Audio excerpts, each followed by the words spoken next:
আসসালামু আলাইকুম ওয়া রাহমাতুল্লাহি ওয়া বারাকাতুহু। ইসলাম প্রিয় ভাই ও বোনেরা, দ্বীনি কাফেলার পক্ষ থেকে আপনাদের খেদমতে আরও একটি ভিডিও নিয়ে এসেছি।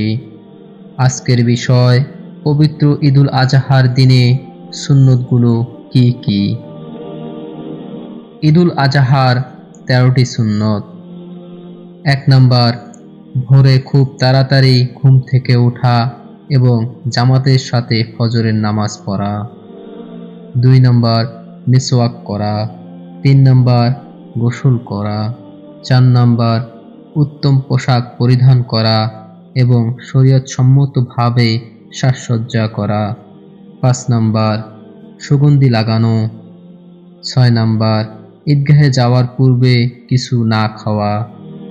7 নাম্বার, ঈদগাহে যাওয়া। 8 নাম্বার, ঈদগাহে যে ঈদের নামাজ পড়া। 9 নাম্বার, পায়ে হেঁটে ঈদগাহে যাওয়া।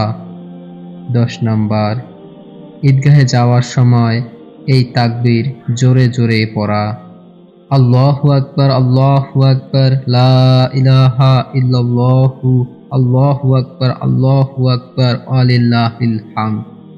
11 নাম্বার, ঈদুল ফিতরের তুলনায় ঈদুল আজহার নামাজ সকাল সকাল পড়া। 12 নাম্বার, এক রাস্তায় যাওয়া অন্য রাস্তায় প্রত্যাবর্তন করা।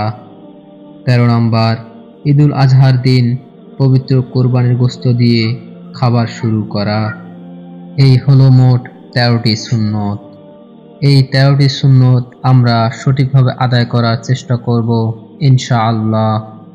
ইসলামিক আরও নতুন নতুন ভিডিও পেতে চ্যানেলটিকে সাবস্ক্রাইব করে দ্বীন প্রচারে সহযোগিতা করুন। আপনাদের সুস্বাস্থ্য কামনা করছি, সেই সাথে ঈদুল আজহার শুভেচ্ছা।